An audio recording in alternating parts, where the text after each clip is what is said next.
Oh, no. I just didn't know if they were like that. Yeah. Okay.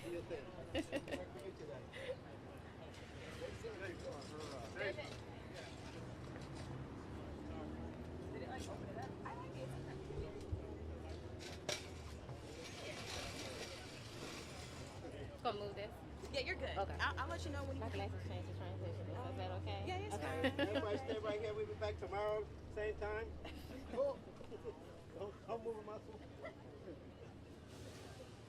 Thank you. Yeah. I'm sorry, David. I can't bend down. I It's wouldn't fine, be I able to got help you. It's all good.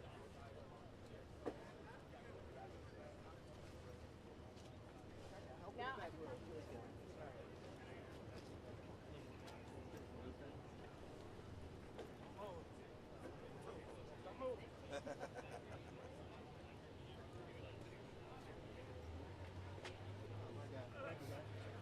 David, I'll take those for you.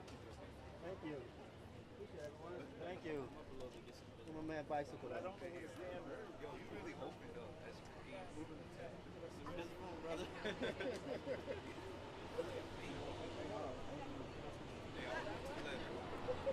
you all good? Did it take a break? Good. Okay.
I used to do music back in the day.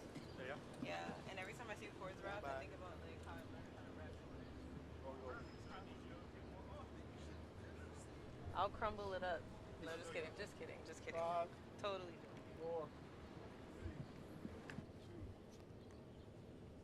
Good morning. My name is Marquita Bryant, and I have the pleasure and privilege of serving as the ANC Commissioner of 68F02, as well as the Vice Chair of 68F Commission. As a lifelong Washingtonian and a resident of Ward 8, I am honored to be here today to introduce our mayor, who has been unwavering in her commitment to building a safer and stronger Washington, D.C., Mayor Muriel Bowser. My investments in crime prevention strategies and fostering collaboration between community members, law enforcement, and local organizations, it helps to create a safer environment for everyone. These values align very closely with the mayor's belief that public safety is the foundation of a thriving community. Under Mayor Bowser's leadership, we have seen progress in many of these areas. Compared to this time last year, violent crime has gone down by 26% and carjackings have decreased. That means more families and friends like mine, my community, and the businesses that I often frequent can feel secure in the neighborhoods that we all love and continue to call home. Just like here in Navy Yard, just blocks away from national parks. This progress is the result of a series of actions like investments in public safety, programs that support our young people, and collaboration between government and the community. I am honored to introduce our mayor, who continues to move our city forward. Please join me in welcoming our mayor of Washington, D.C., Mayor Muriel Bowser. Thank you, Marquita. Thank you. Thank you. Well, please give Commissioner Marquita Bryant a big round of applause. And I want to thank you for that introduction. And I'm very pleased to be joined by community members, Mecca Moname, who leads the bid for this neighborhood, with Chief Smith, Deputy Mayor Lindsay Apia, and members of our public safety team. We will be doing a community walk in this neighborhood. And I'll make brief remarks this morning about an initiative focused on juveniles that the chief will have more to say about. But let me start off with this fact. Crime is down across all 8 wards last year and this year. Compared to last year, this time, violent crime is down 26%. Homicides are down. Carjackings have been cut in half, and we continue to see reductions in property crime. But these are not just statistics. These are saved lives, families who are more protected, and communities gaining peace of mind. These numbers are a direct result of Chief Smith and MPD's strategic, data-driven, community-first approach to crime reduction.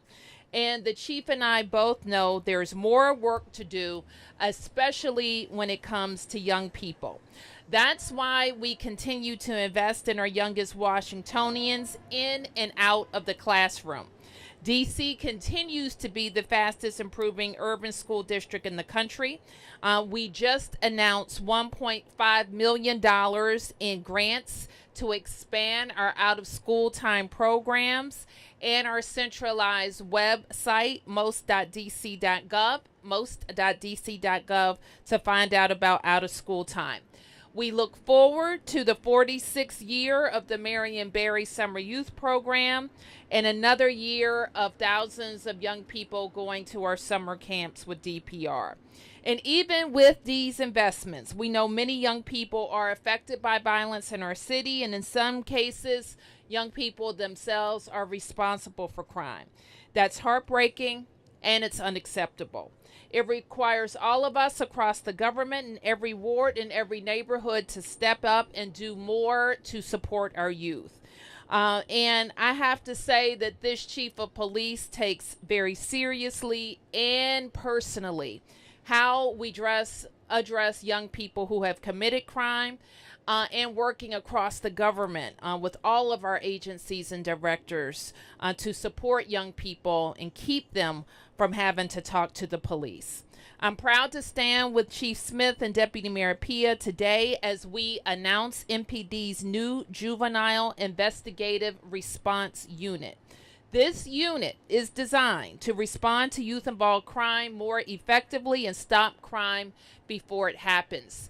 The JIRU will reach, JIRU will reach young people where they are and help us understand their challenges and connect them to a better path. So I want to thank Chief Smith for recognizing this challenge and acting on it. And I want to thank all of our government partners, partners in our schools, community-based organizations who share our commitment to a whole of government approach to public safety. So with that, I want to turn to Chief Smith for more comments on the program. Thank you, Madam Mayor. Good morning, everyone, and thank you for joining us. I am joined today by, obviously, members of the Mayor's Cabinet, but also by my Executive Assistant Chief, Andre Wright, and Commander Sade Harris, who oversees our Youth and Family Engagement Division, along with officers from our 1st District and those recruits who are currently in our Metropolitan Police Department recruit class. I want to begin by thanking Mayor Bowser for her continued support of MPD and her efforts in uplifting the youth across the District of Columbia. Our mayor is passionate about ensuring that each and every child in this city is given a quality education and is provided with the building blocks they are needed in order to thrive. Over the past year, I believe we've made some tremendous progress in reducing crime in our city, but we realize that there's no room for complacency. We know there's more work to do, and we do remain committed to finding innovative solutions to ensure that our communities remain safe. As many of you know, young people are incredibly near and dear to my heart. They are our future, and it deeply concerns me when I see them veering off down a path that most of us probably do not want our children going down. And my commitment, along with that of this police department, has been to uplift and guide our youth toward education and success. It saddens me to acknowledge the numerous incidents where young people have faced crime in our community, and I share this concern with all of you. Recently, we have seen an increase in fights in our schools and more serious criminal offenses outside of our schools, and we have seen an increase in juvenile suspects involved in criminal offenses district-wide. While our team at the Youth and Family Engagement Division and our detectives as the Investigative Services Bureau have done an excellent job at closing many of our cases, it has become evident to me that we need to dedicate a group of detectives and investigators to specifically focus on the issues facing our youth. I'm proud to announce, with Mayor Bowser's support, the creation of MPD's new Juvenile Investigative Response Unit, known as JIRU. This unit will focus on strengthening our outreach to young people and will bring juvenile-focused investigations under one umbrella. The JIRU will be housed within our Youth and Family Engagement Division under the leadership of Executive Assistant Chief Andre Wright and Commander Sade Harris. We are currently right now interviewing members for the unit and plan to have the team fully operational by the end of this month. What I will say, and I'm veering off a little bit from my notes, is that we have a very strong positive relationship with all of our DC government agencies who touch our children across this city. CFSA, Child and Family Services Division, DHS, OAG. I think it's time now for us within the Metropolitan Police Department to be able to strengthen our efforts with our outside agencies to ensure that we all have the same focus on what we're trying to do when it comes to reducing juvenile criminal activity. What we also want to do is keep our youth out of the criminal justice system as a whole. And we will focus on those who repeatedly reoffend, and we will prioritize intervention-driven accountability. We will work to identify and interrupt ongoing disputes to disrupt future offenses from occurring. Our success will be measured by tracking recidivism. This unit will be data-driven, just like many of our other initiatives that I have launched while serving as Chief of Police. Our investigators will use real-time data to guide their strategies and closely monitor the progress of young people engaged in our rehabilitation services. I am confident As I've said before, with any initiative that we've launched, I'm confident that the JIRU will make a meaningful impact on our communities by reducing recidivism and increasing our engagement with juveniles in our justice system. Our community plays an important role in this work. Community members have been instrumental in reporting crimes and identifying juveniles involved in criminal incidents. And I'm going to make a plea this morning that our grassroots organizations that are embedded in our communities, we want to partner with you. Those of you that are working with young people and their families in our community, we want to partner with you. And when I say we, I'm not just talking about Metropolitan Police Department. I'm talking about all of the district government agencies who have a hand that touches all of our young people. The mayor is very, very passionate about making sure that our young people have the best education, and we want to make sure that we're doing our due diligence as cabinet members to ensure that we are keeping our children safe across the city. Thank you for your time, and I will turn it back over to Mayor Bowser. Thank you, Chief. Thank you. Thank you. Okay, we have time for a few questions. Yes, Mark? But I'll throw. So one, will this unit be investigating crimes that were committed by youth or where youth were victims of the crime?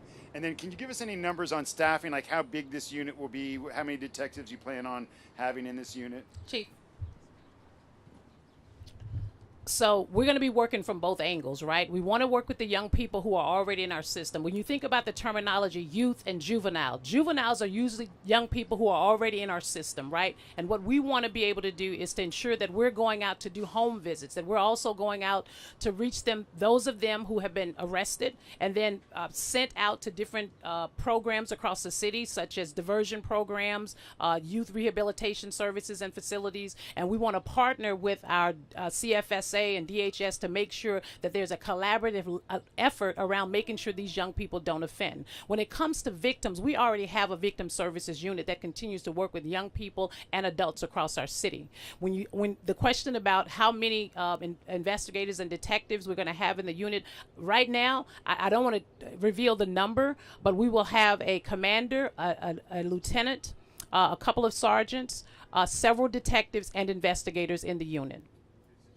They'll be investigating crimes where you suspect the suspects are juveniles. That is correct. And so what happens right now is that within all 7 of our districts, it's a little fragmented, right? First district would handle theirs, second district, I'm bringing it all under one umbrella across the city so that as criminal activity is happening with our young people, we're able to address it immediately. Do you have data now? You say this is data driven, and you mentioned that juvenile crime is going up. Do you have data you can share with us now? I do have some data. Can I have my team send it back to you, Mark? Yeah, we have seen a little bit of uptick with young people, fights in schools. We've seen a significant reduction in a lot of the criminal activity with regards to some of our CVS's and Walgreens and Targets and things like that, but we still can't stop the effort that we put forth last year. We still got to continue to work very, very intimately and intentionally about making sure that we're keeping these young people from preventing these kinds of committing these kinds of crimes. Yes, ma'am. Yes, that is correct.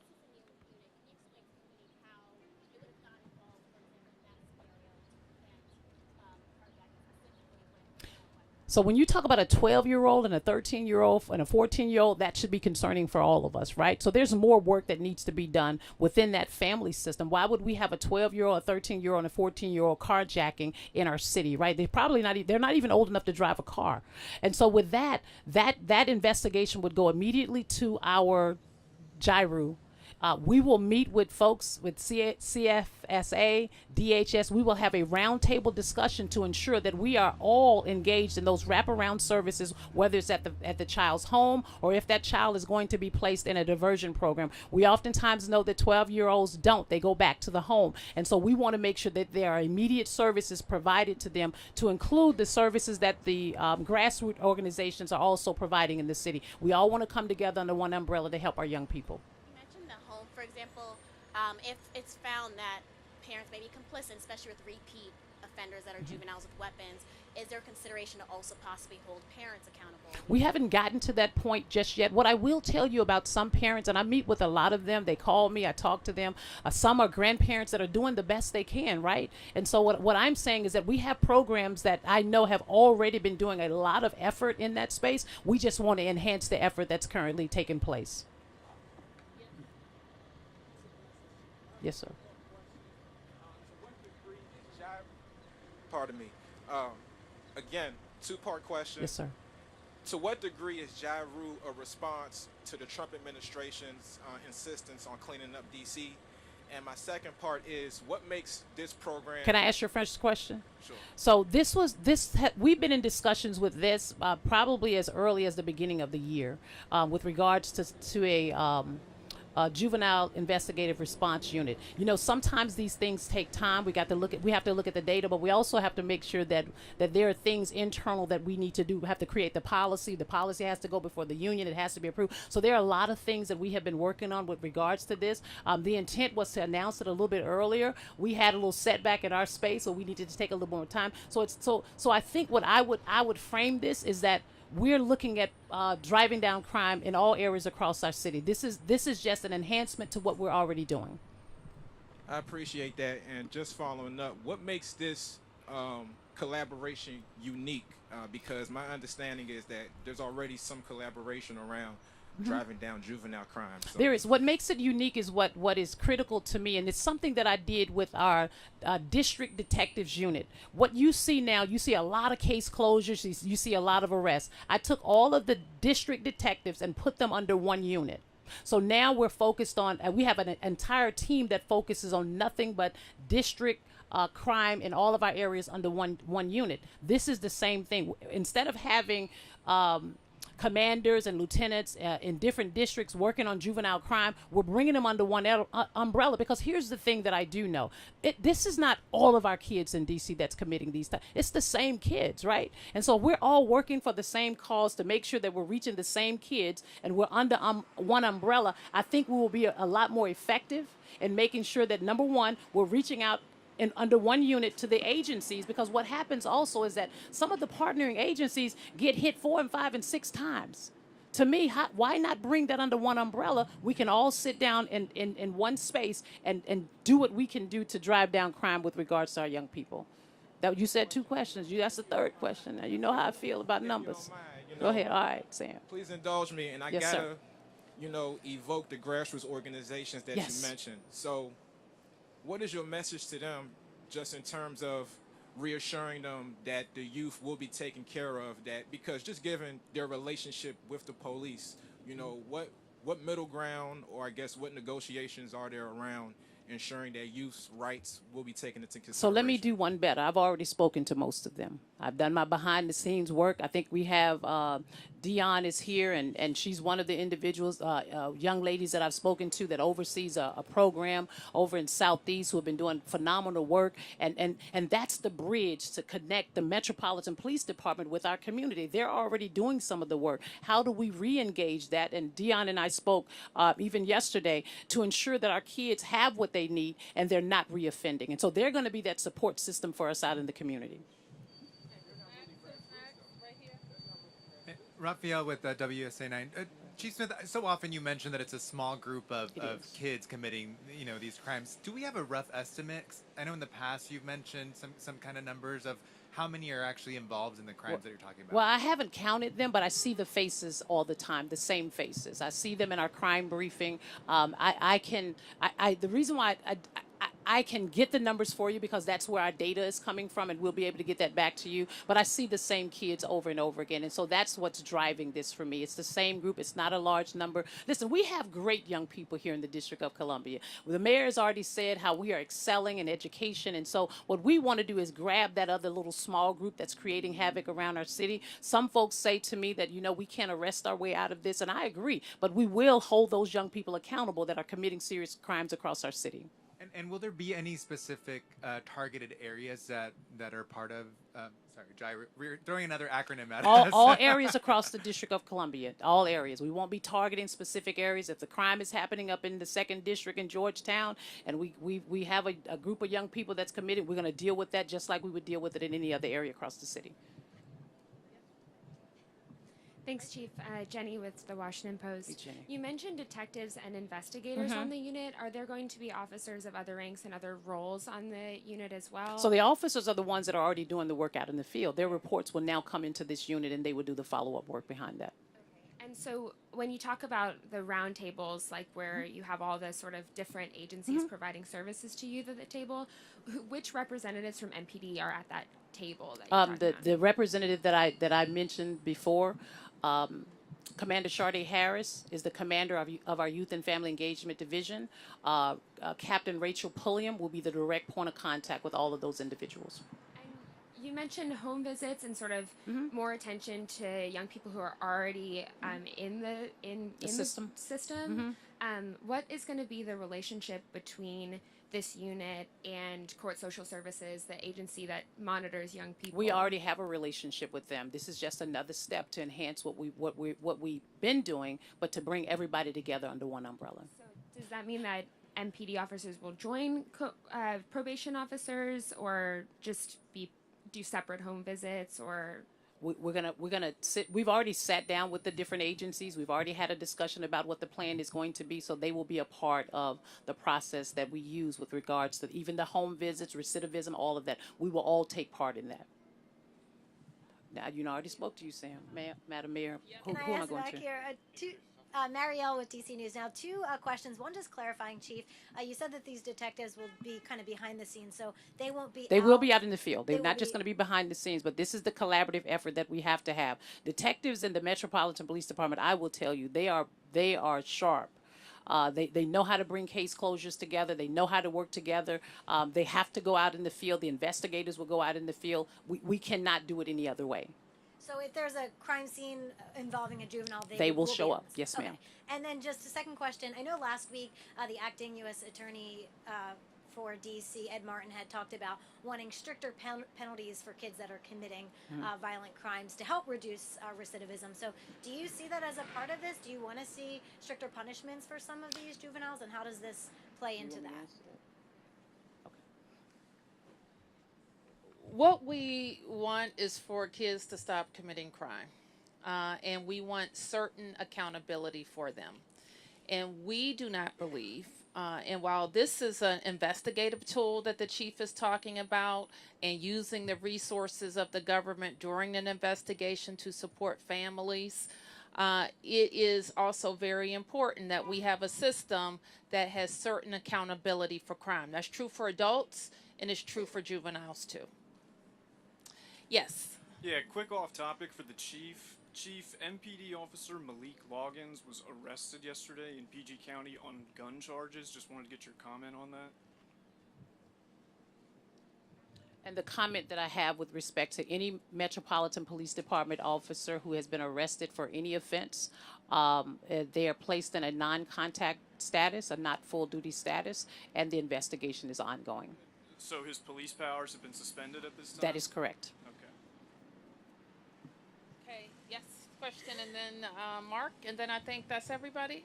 Yes, yep. Mayor Rebecca with 7 News. Yep. I know we kind of have two budget limbos at the moment, but as it relates to everything going on Capitol Hill and kind of the standstill that we're at right now, we've got World Pride coming up in just a few weeks. Are you expecting everything to be sorted by then? And if not, what changes are you prepared to make for our budget for this current fiscal year?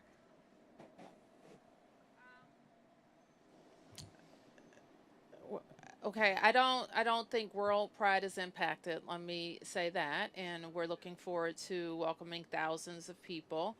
And will this be sorted by then? I certainly hope so. And as it relates to that, if there's need for additional police officers, is that something you're prepared to do regardless? We're always going to be making sure that we're staffed for the safety of the city. Absolutely. And as it relates to the fiscal year 26 budget, are you pencils down yet? Pencils down is kind of a made-up term, so I'm not going to feed into that made-up term, but we will be submitting a balanced budget to the council. Our expectation is to do it when the Congress approves our budget, and we hope that's next week. They're not in session Have currently. you submitted your 26 budget to the CFO yet? No, we haven't. Yes. I am with WTOP. Thank you very much. I have a quick question on funding. Have any of the cuts that the Trump administration has done affected your ability to deliver some of these programs for youth? And second question, what do you say to parents and grandparents who come to court with their hands in the air going, I don't know what to do with this child, help me? It's not just here in the district. I've been in courtrooms in other jurisdictions where we've heard the same thing. Well, I don't know if I can give you a full answer. Or you're talking about the Doge cuts and the impact that they have on crime, as specifically youth crime. But we think it's a lot.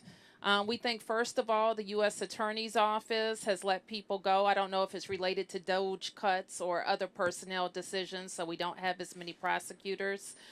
We know that cuts in education programming are affect young people and out of school time and other things, so that could have impacts on crime. We know that if you cut school lunches and other way that kids eat, that can have impacts on crime. We know that if teaching and teaching staff are affected, that could have impacts on crime. If our budget doesn't pass and we have to look more closely at overtime spending for public safety officials, that will have an impact on crime. These are distractions that are completely avoidable. And we need to have our budget issue resolved at the Congress, and we need it done as soon as possible. And our concern about Doge cuts are we want everybody to be treated fairly and any personnel actions to happen legally. And quite frankly, we think that the pace of these separations has to stop. It has to slow down so that all of those things can be done properly or rethought completely.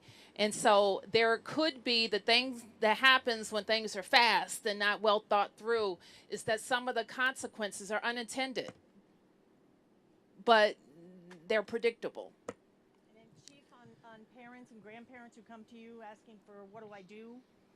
Well, I'm gonna start, and I'll turn to the chief because this continues to be a big issue, and we, especially when a child is in the system, when the child has committed a crime, we don't necessarily, and I think a lot of people think that they're doing a child a favor by not committing them to our system. Our system is a rehabilitative system. We want as many kids that have committed crimes, we rather have them in our care than have them out to commit a more serious crime. And so that is what we have spent a lot of time working with the U.S. Attorney, but also working with judges to let them know that our system is focused on rehabilitation. And we're better able to be accountable for that child when we know that they are in the proper system. Okay, I'll take a few more. Yeah. Legislation that would, in many people's opinion, greatly undermine the Open Meetings Act and legislation. Council Chairman Mendelson said specifically, council members were afraid to speak their mind in front of you at the mayor-council breakfast, and that he specifically wants the mayor-council breakfast closed to the public and the press. So I'm wondering what your view is on this legislation, if you support it, and if the chairman closes the mayor-council breakfast to the press, will you participate in those closed-door secret meetings? Now, Mark, I have a view because I was on the council and I've been mayor, and I do believe that there are times when the government has to meet behind closed doors. You can call it secret, you can call it not open, but sometimes there are matters that have to be discussed, and they can't be discussed in in public. I don't know how else to say that, but I do believe that there are instances when that is appropriate. If I could just follow up, there's already mechanisms in place, as you well know, to close those meetings when there's sensitive economic development personnel, terrorist threats. You participated in those meetings as a council member and as a mayor. The idea that this blanket that had to be done making all these meetings off limits, and then that it was done as an emergency. Chairman Mendelson has failed to really tell what that emergency is. Are you comfortable that there were no public hearings held on this, and that they're going to do it on an emergency basis? Well, Marcus, you know, an emergency can only be in effect for 90 days, and it's my understanding that the chairman will introduce a permanent piece of legislation that will require a hearing before the council. And what the public has is my commitment that I wouldn't bring anything to the council that was appropriate for a public meeting in a closed door meeting. Yes. Introduced recently. There are a few overlaps in goals, but has there been discussions on how PCC can support the unit here and or the overlaps that are existing right now? May I ask the deputy mayor, who spent a little bit more time with those provisions, to speak to it?